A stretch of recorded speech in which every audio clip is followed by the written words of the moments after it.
We kept hearing about the commodity super cycle and whether that was still intact. I think we can comfortably say that we are definitely still in a commodity super cycle, and that is going to continue.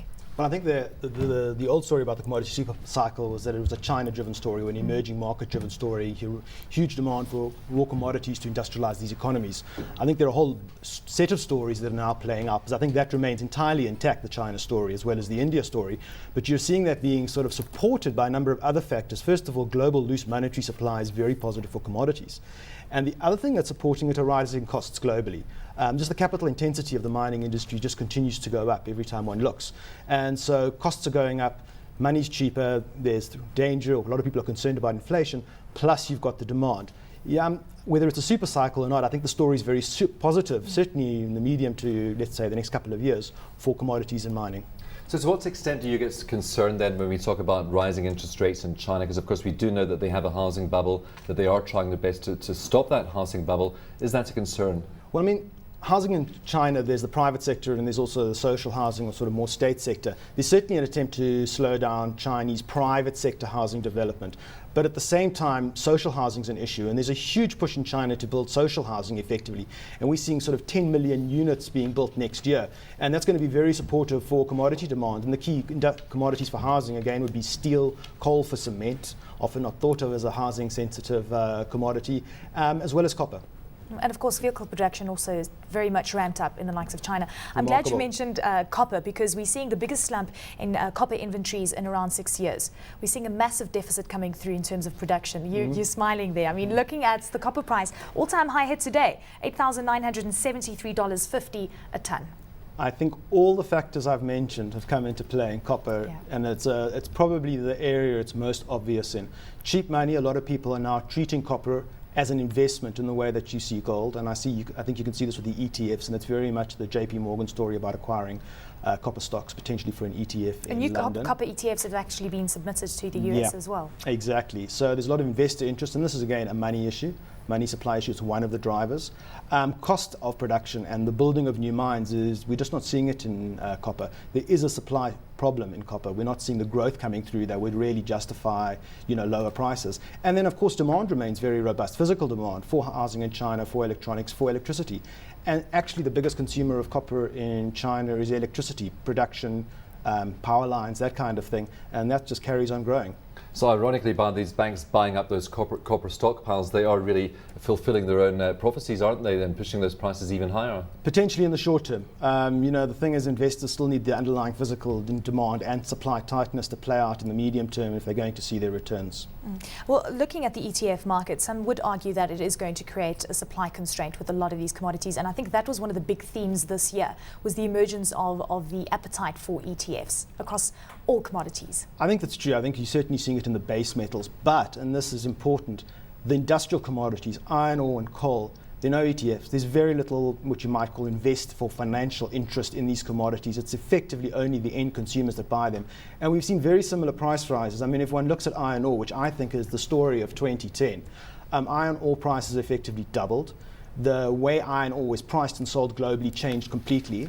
And this was all very positive for the pure play iron ore players. And specifically, you can see this on the JSE in the incredible outperformance of the entire mining sector of the iron ore miners, and that's specifically Kumba and Exxaro, to a lesser extent ARM. The more diversified miners haven't performed as well this year as sort of the more focused single commodity miners. Let's chat about those miners in just a moment. First of all, staying with those exchange-traded funds or notes, we had a Rand Merchant Bank, a sister organisation of yours, launching an exchange-traded notes in oil today. What sort of demand would you see for something like an oil ETN in the South African market? I think there's demand globally for commodity exposure at the moment. So, I mean, if the demand's there, and I'm sure it is, it's an excellent idea.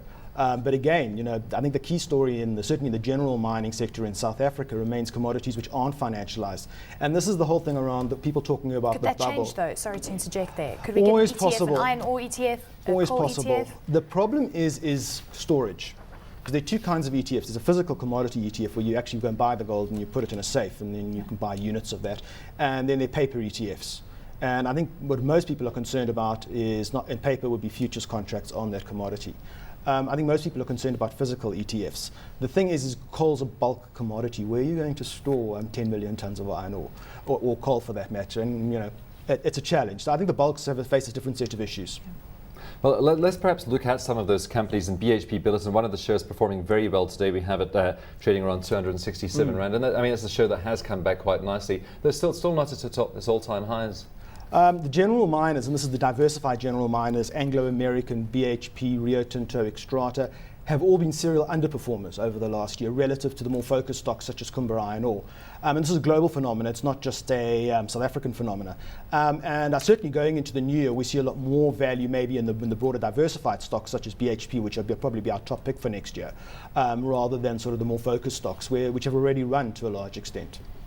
Let's look at iron ore contract pricing. I think that has also been one of the key impacts on the overall supply-demand scenario. We know that China had a big say. That's now changing to quarterly pricing methodology. Has that impacted the spot price at all? I think, first of all, just to let everyone know the backstory to this, pricing traditionally was decided by the first major iron ore producer and first major steel manufacturer, usually a Japanese steel manufacturer, to settle on a contract around March, April. Very opaque process, not very transparent at all. Now, BHP was largely pushed the process to move to spot pricing, a much more transparent pricing mechanism. Today, the contracts are no longer annual contracts like they used to be, but they're quarterly, and they set sort of on the previous average of the previous quarter spot prices. What's quite clear is that the old, more opaque pricing mechanism was not reflective of underlying demand. And actually, there is actually more demand at the higher prices. So I think the dynamic has changed dramatically and very much for the iron ore miners' benefit. So specifically, obviously, again, for Kumba Iron Ore, and you can see the way it's performed this year. One of the best performing commodities has been iron ore, and Kumba is one of the best performing stocks on the JSE. Just looking forward for Kumba there, because of course we've had lots of problems this year, particularly with their mining rights and the likes, the Sishen iron ore mine, ArcelorMittal. This all still has to play out properly. We know the government would like some constraints on those iron ore prices that are being supplied to steelmakers in South Africa. How do you see that playing out, and how does that maybe dampen the outlook for Kumba Iron Ore going into 2011? Well, I think there's 3 or 4 different things going on here. The first is the dispute with ArcelorMittal. It's effectively a traditional commercial dispute over pricing, and the upsides they're all for Kumba. To be perfectly honest, I think investors in Kumba would very much like to see them get more market-related pricing, but I mean, investors aren't worried about that. To the extent that investors are worried, of course, it's about the rights issue and Imperial Crown trading. That's an issue that, of course, has implications much more widely than Kumba. Now, when this broke earlier this year, I think there was a lot of concern, but certainly speaking to a lot of international investors as well as domestic investors, the concern is far less. I would say investors are far more focused today on the outlook for iron ore prices and the global macroeconomic than the policy issues, although it remains an issue. Leigh, very quickly, which would be your stock pick out of the resource plays next year? We particularly like at the moment BHP and Exxaro Resources. Why Exxaro? First of all, we continue to like iron ore, but we think there's a lovely coal business in Exxaro Resources that's not fully recognised by the market, and that's the main reason we continue to like it. And how about an African Rainbow Minerals? How does that factor into your portfolio? We're overweight African Rainbow Minerals. We like the stock, but it's a diversified company, and although it's performed better than Anglo and BHP, it shows that same disjunct that we've seen between sort of the real performance of more the single commodity stocks and the sort of lagging performance of the more diversified companies, although recently it's performed remarkably well.